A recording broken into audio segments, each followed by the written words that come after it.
Good morning, Tuesday, July the 4th. I was going to say it's not Happy Canada Day.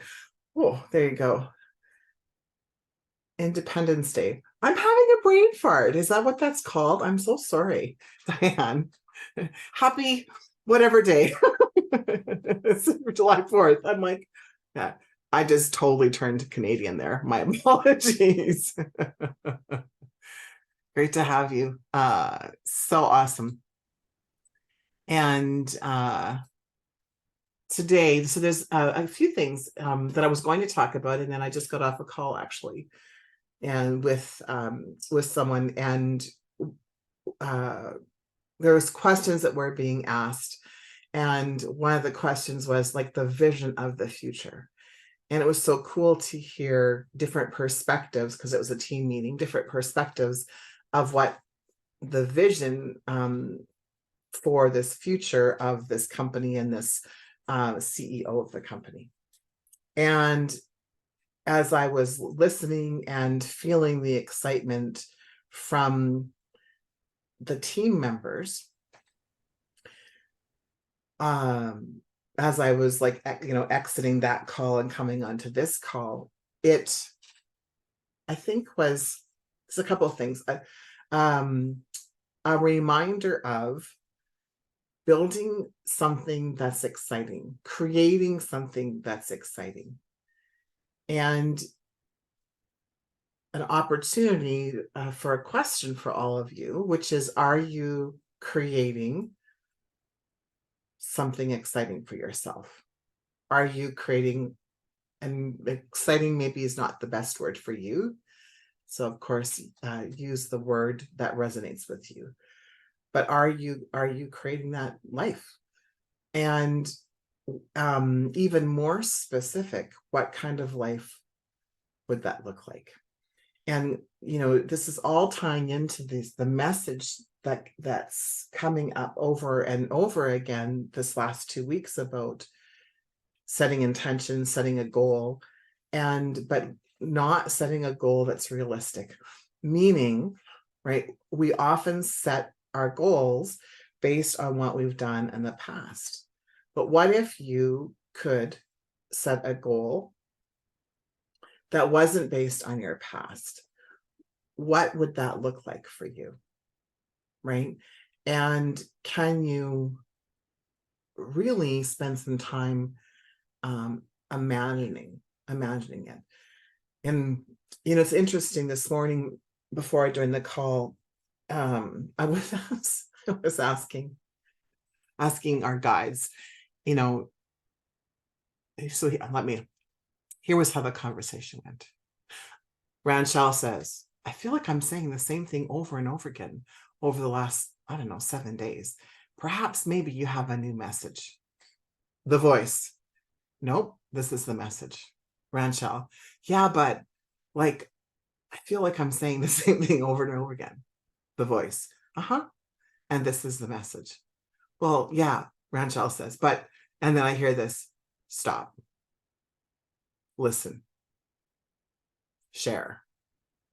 And it was just like this. So my entire ego was like, gotta come up with something like exciting and magical. And your guides are very specific. Stop, listen, repeat. And so it's for whatever reason, although my ego would really like to, come up with fancy words, the message clearly is to take a moment to visualize the life that you desire, to let go of what you think you can do, to let go of what you've done in the past, and to allow yourself the gift of imagining, to allow yourself to surrender into pretend,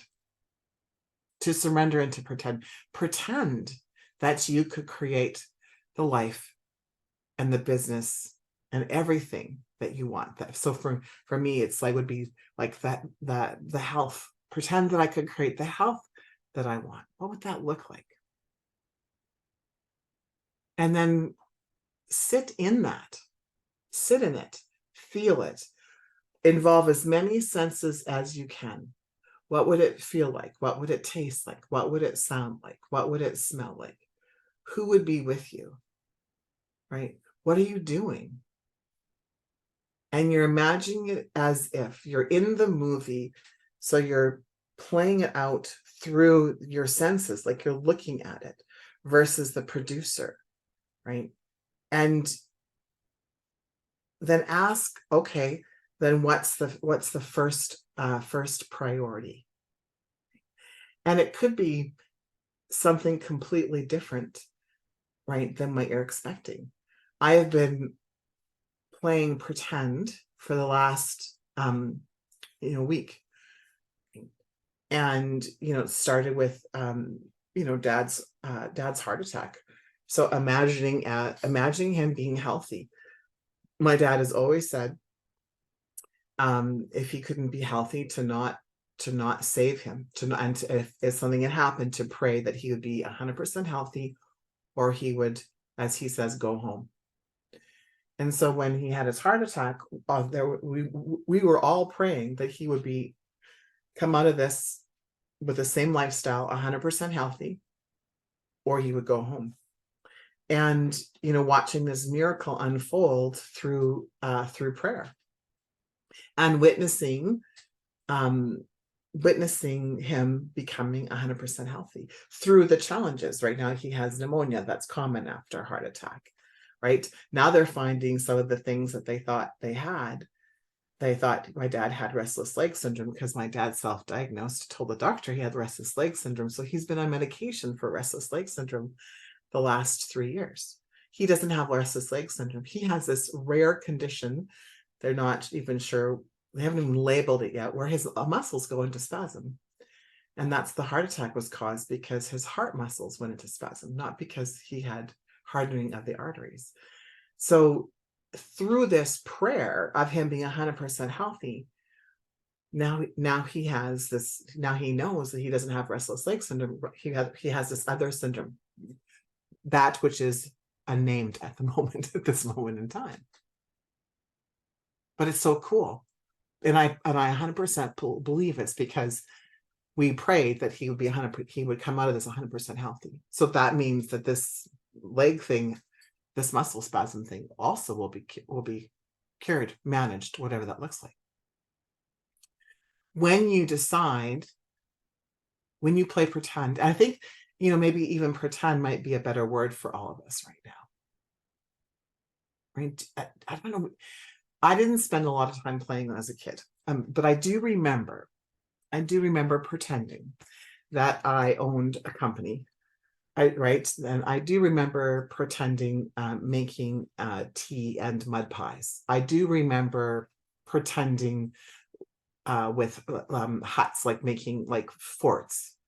So there's things that I remember pretending. And so what would you like to pretend? And if you have resistance to that word, then use a different word, but also explore where the resistance is in that word. Right? Make believe.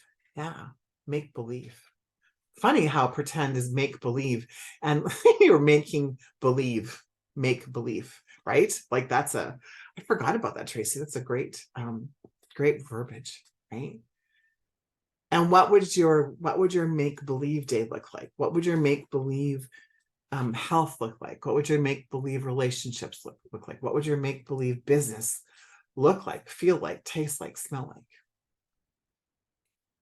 Allow yourself that opportunity, and notice the feelings that might come. Notice the doubt, notice the trepidation, right? Observe it. You don't have to own it, but you can be like, oh, that's really interesting. That feels a little, not possible, or that feels like, whatever your words are. Because those are your yabbits, and we know that the gold is in the yabbits. The gold is in that, is in the resistance to the thing. Yesterday we talked about, in order for us to achieve our desired results, we know that the moment it becomes desire, that the supply is there. That's the universal law. So we talk about how do you achieve what you want? You use the universal laws. You use the universal laws. You live the universal laws. You integrate the universal laws. You implement the universal laws. What if you didn't have anything to worry about? And it can turn into something, it can turn into a do, like something to do. Like I have been pretending, right, in the mornings, I'm like, oh, wouldn't it be cool if it would be this and this and this? And I have pictures of Costa Rica up on my computer at different times that I bring up. And like, oh, I really like that. I'm like, oh, you know what? I don't really like that look anymore. So then I'm decorating my home in Costa Rica. And so today I was like, what's the first thing that I need to focus on in order to make Costa Rica a thing? And the answer came to me, build a list, like do list building. Like it's marketing, but it wasn't marketing. It was like, start building a list, building a list a priority.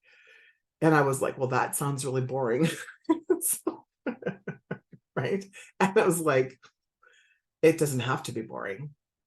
Right. So I have resistance to building a list, which is interesting. But I mean, business tells me that in order for all the things that I desire to unfold, list building is a thing. Right.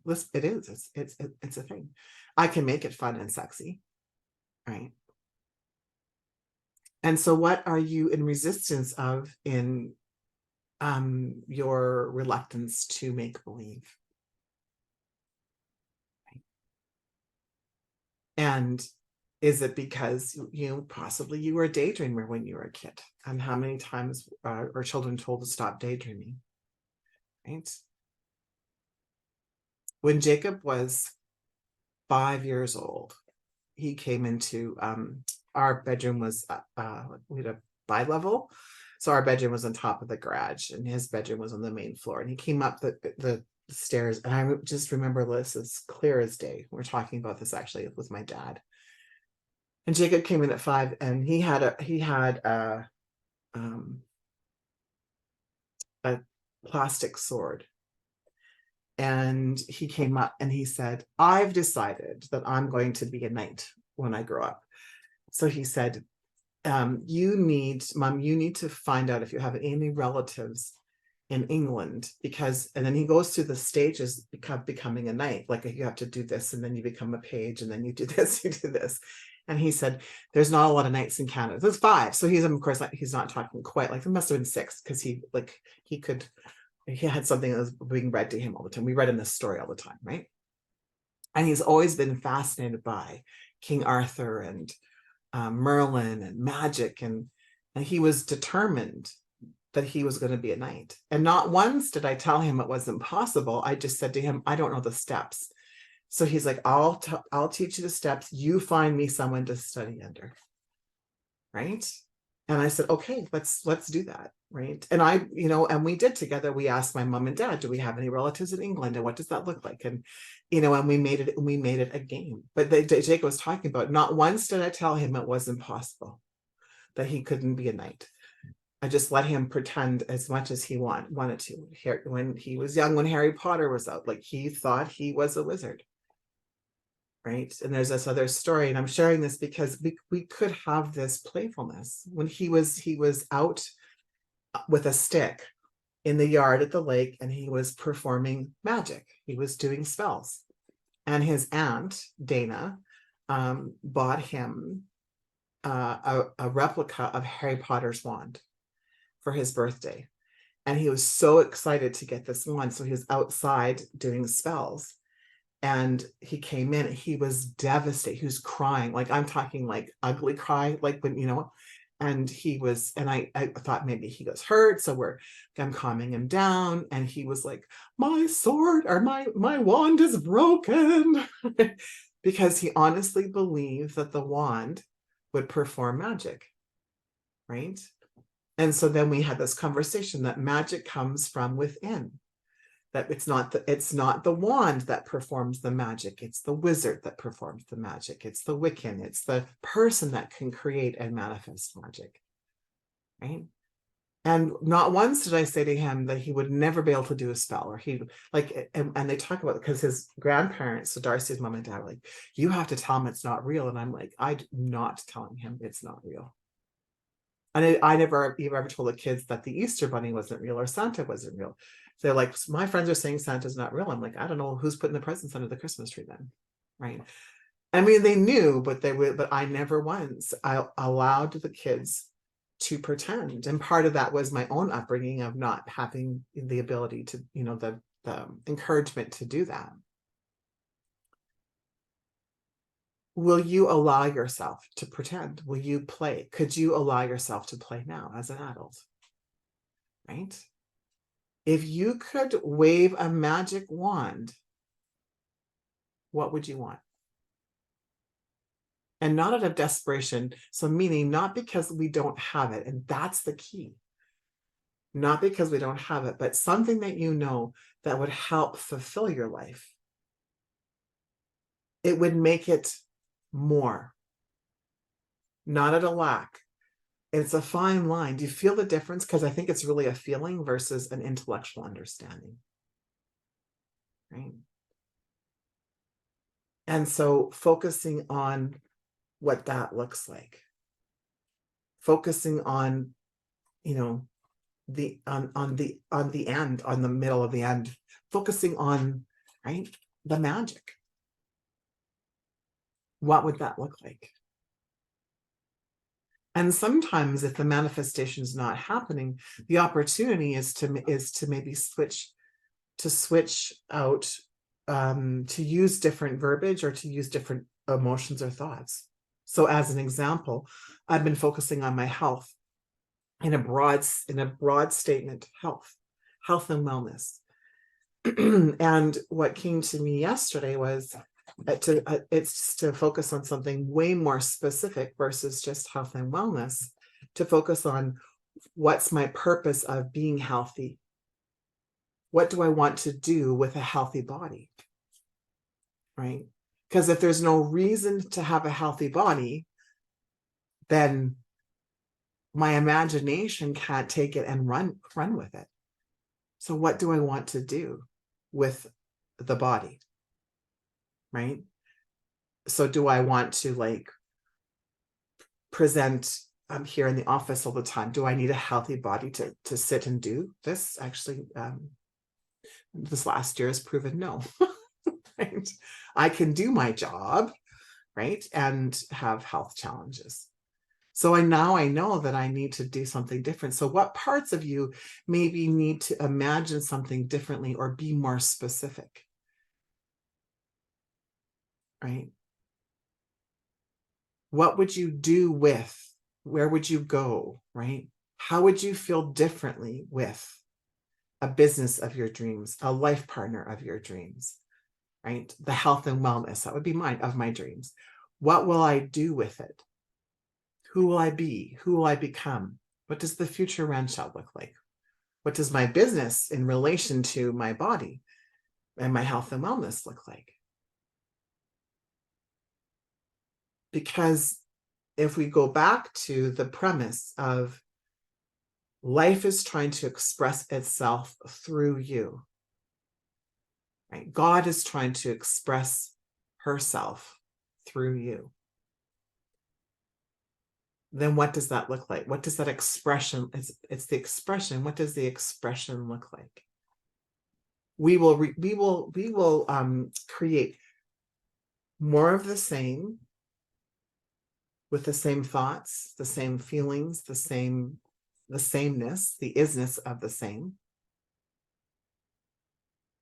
If we want a different outcome, the beginning, the thoughts need to be different. So we'll always start with the thoughts. The beliefs need to be different, and we will need to change our behavior, our attitude, our values, our thoughts. And it's not because we're doing anything wrong, because we're not. And it's not because we're out of alignment, because we're not. We are exactly where we're meant to be in this space and time. But what are you allowing yourself? What are you willing to allow yourself to dream? How big will you allow yourself to dream? And will only be the things that light you up, right? What would light you up?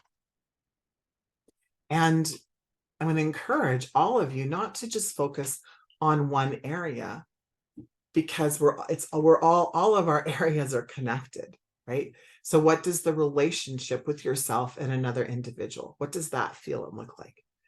What does your business look like? Or your career look like, right? What does your health and wellness look like? What does your community look like? Like all areas of your life. What does that look like? What about family relationships? Right? Even if you spend a little time on that portion versus spending more time, where are you living? What are you doing? So you don't have to go specific as this is what your bedroom looks like or this is what your kitchen looks like, but where are you? Are you living in the same city, in the same house, right? Do you have the same office? Are you driving the same car? And you might be like, vehicles don't like turn me on. I mean, I like a nice vehicle, but I'm like, right? That's never been something that I've been excited about, right? So for me, I don't know if I would imagine any other vehicle that I'm driving. I mean, maybe. I don't know. I can see myself riding a big ass bike in Costa Rica, like bicycle, not motorbike. Those frighten me. Right. But what would that look like for you? Who's with you? Right? How many times a year do you vacation? Where are you vacationing? Who's with you? What are you doing? Right? How do you feel? Right? Are you traveling within North America? Are you going to Europe? Right? Are you traveling the world in an RV, in a tent, on a bicycle, on a bike, in a Ferrari, in a Porsche, in a half ton, in a 68 VW Beetle, like whatever that is for you, right? So this is about imagining your life as is. So it's not just business, although that's important because that's revenue comes from our career, from our business. But it goes back to, unless there's a place and space, right, for the revenue to contribute to you or your family, there's no purpose for the revenue. If you had $222 million, what charities would you support? Or might be even just $1 million. What charities would you support and why? Why are those important to you? Do you have family members that you would support financially? And why? Would you start like a nonprofit organization or something like that? And why? Would you fund struggling authors for my publisher? And why? Are you willing, are you willing to pull the mask of reality down and sit in the possibilities? Will you play make believe? And if not, that's okay. I'm going to encourage you to tap into, what are you resisting about make believe? Right? And what does that look like? And sometimes we have to overcome things like, I'm not sure what my parents would say. Right? My parents might think I'm being frivolous if I XYZ.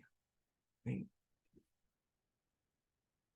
Or I'm not sure where Rob would fit into this. That's mine. I'm not sure. Rob has an incredible career here in Red Deer. Right. And so I'm not sure where he would fit in. So there's resistance, right, to play pretend. And so in complete transparency, my the work that I have is to, have conversation with him. What does that look like for him and I?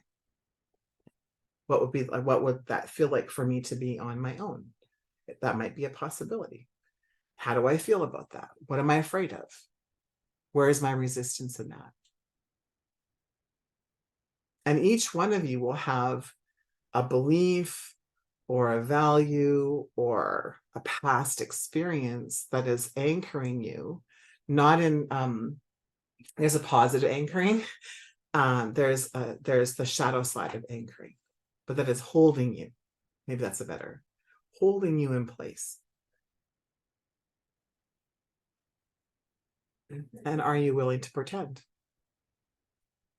And sometimes you can just say, that will sort itself out. And if you say that, you have to believe it. You have to feel it, that it will sort itself out. It will sort itself out, right? Wrapping your head around that, right? I realized that the dream of Costa Rica was like, well, my kids will be in Canada then. So what do I do then? It's like, oh, well, I'll just fly them to me. Like they'll just come and hang out. They'll get all these vacations, right? If they want to. And if not, well, then I will fly to them because I can do that, right? So sometimes the practicality of what we're dreaming about, or what we're dreaming about, needs a little bit of practicality to it, because our conscious thoughts, our conscious mind, our intellect, our ego, our it, or our I is yeah-butting all the way through. And so in this beautiful make-believe world, address the yabbits. Or you can, like I said, addressing the yabbits might simply be, I'll handle that when that time comes. And I know I can handle it because I'm resourceful. Right? And what would that look like for you? So I would love for all of you to take 15 minutes today. And, right, Diane has chills. Excellent, right? And pretend, make believe, like a perfect day. And perfection, that's a tough word. So like make believe is a better word. Thank you. Make believe, pretend, right? Right? Would be so cool. So cool. So awesome. Thank you so much, everyone. Mwah. Have an incredible day, and I'll see you all tomorrow.